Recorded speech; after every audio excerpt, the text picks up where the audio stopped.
Okay, so today I'm going to have a look at factors. And first of all, we're going to do an introduction to factors and see what we think about them.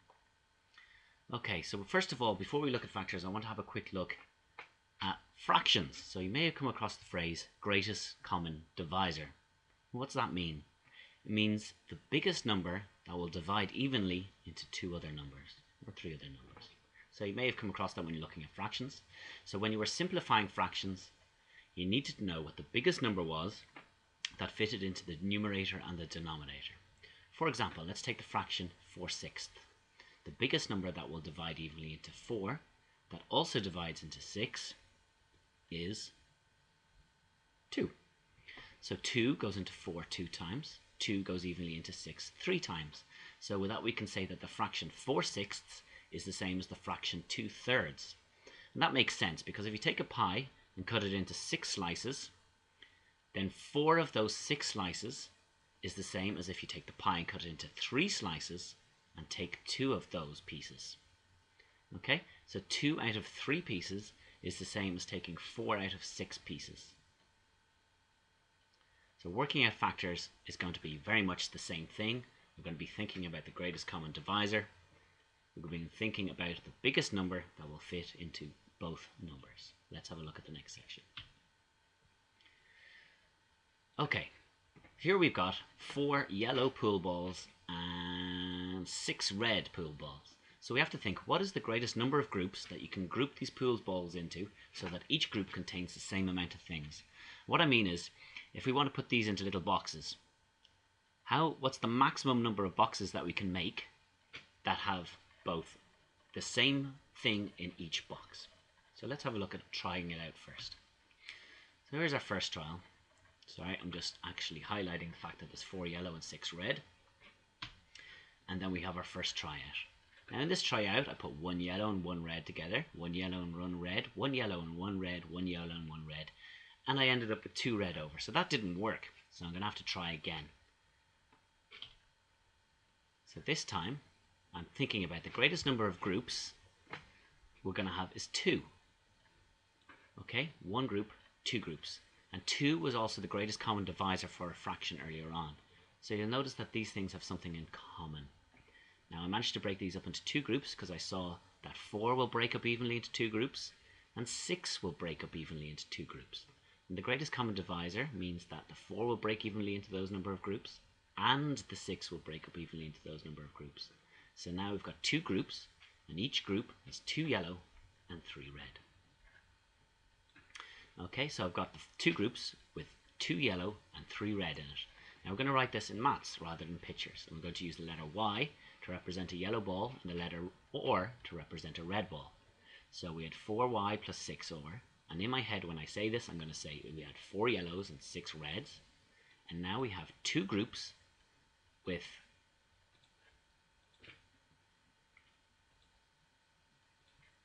we've got 2 groups with 2 yellows and 3 reds in each group. Now you'll remember from expanding brackets, this number outside the brackets tells you how many groups you have, and this stuff inside it tells you what's in each group. So in each group we've got 2 yellows and 3 reds, and we've got 2 of those groups. 1 group, 2 group, each group has got 2 yellows and 3 reds. That's what this means. That's what factorising means. We've taken our 4 yellows and 6 reds, and we've broken them into 2 groups with 2 yellows and 3 reds. So remember why we have the number 2 outside the bracket. It was the biggest number of groups we could have that had the same amount in each group. And another way of saying that is that 2 is the biggest number that divided evenly into 4 and also into 6. It's called the greatest common denominator of 4 and 6. Now we're going to move on to algebra. In algebra, the letter Y might not mean a yellow ball, but it usually would be something associated with the yellow ball, like its price or its weight or something. In any case, we know that it is a number. Okay, I've highlighted this, it's a number. In algebra, when we use a letter, we use a letter to refer to some number. It is some number that we don't know. Now we're careful as well that the letter OR that we're going to have in an expression represents the same type of number as Y. And I've highlighted that as well. Not very well, but it's there. Okay, so we want, if it's going to be the price, it's going to Y. Hang on. we're going to be adding the same thing basically. Okay, we need to be sensible, and in any case we know that the letter represents a number. So we're going to look at this expression, 3by plus 18br.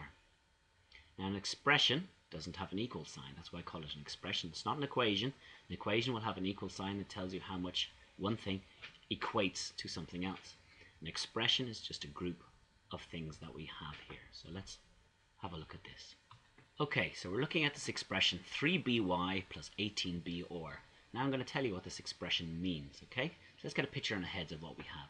What I'm saying here is we have 3 crates, okay? 3 crates. Each crate stores b balls. Now we don't know how big the crate is yet, so that we don't know how many balls it contains. If we did know, we'd say 20 balls or 30 balls, but we don't know, so we use a letter to represent the number that we don't know. So what we do know is that we have 3 crates. In each crate we've got b balls, so that means we've got 3 times b number of balls in each crate. Each yellow ball weighs some weight y. This is the weight of a ball.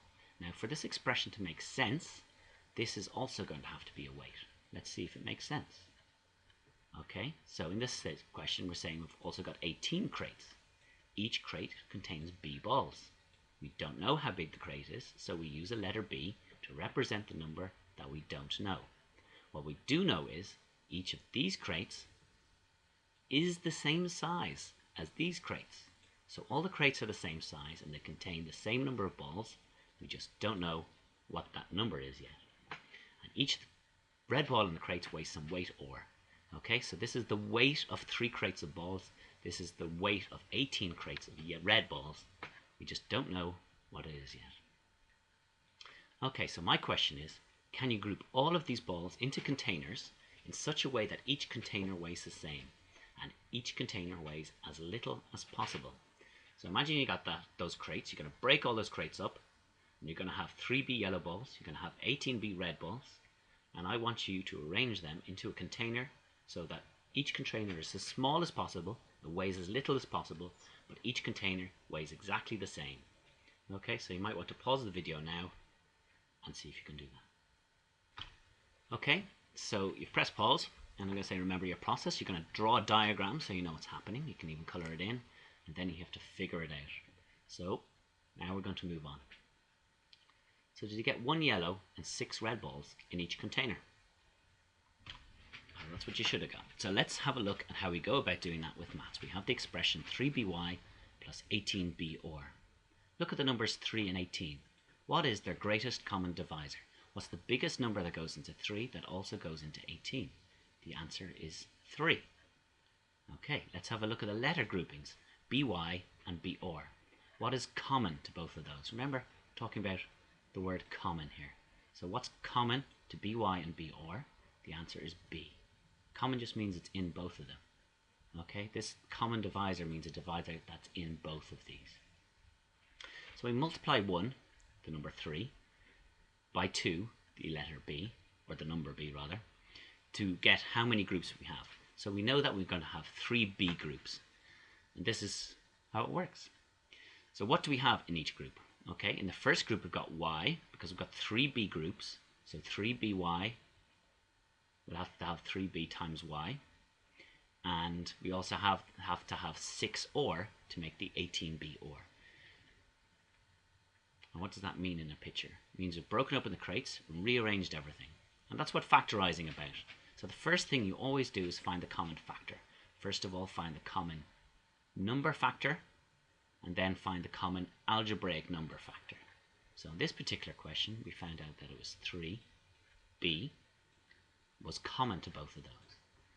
So we had 3b balls, so we've got 3b groups now, and in each group we're going to have 1 ball, and that ball will have a weight y. So our total weight in this group so far is y, but we've got 3b groups making us a weight of 3by. So that's our total 3by that we had here. Also in the group we've got 6 red balls, so that we know the weight in this group is 6 times or. And because we've got 3b groups times the 6 or, we're going to have a total of 18b or. Okay, so what did I say? We have got 3 B groups, and in each group we have a number of different things. So what we had started with was 3by, and we divided that out into 3 B groups. So let's have a look how that works. I've got 3by. 3by means 3 times b, the number of balls in each group, times y, the weight of the ball, divided into 3 B groups. 3 cancels with the 3. 3 goes into 3 once, 3 goes into 3 once, b goes into b once, b goes into b once. So 1 times 1 times y is y, and 1 times 1 is 1. So you could, if you wanted to, you could say 1 times y shared between one person. But you know that sharing between one person is not really sharing at all. So we don't need that. That would be silly. And we move on to look at the 18 balls, red balls, the 18 crates of red balls that were separated out into 3 groups. And we do the similar thing here with this number 18b or. With 18b or, 3 is a common factor, so we know 3 will go into 3 once, 3 will go into 18 6 times. We know b is a common factor. b goes into b once and b goes into b once. So we've got 6 times 1 times or is 6 or, shared between one group. So the reason, you remember the reason we picked this number here, 3b, was because we knew it would go evenly into this number here. That was the whole point. 3b goes evenly into this to give us 6 or, and 3b goes evenly into this to give us y.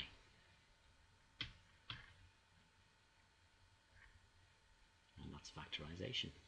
We had 3by plus 18b or. Our common factor was 3b. 3b goes into this evenly, y times. 3b goes into this evenly, 6 or times, because the 3 goes into 18 6 times, b goes into b or times. And that's your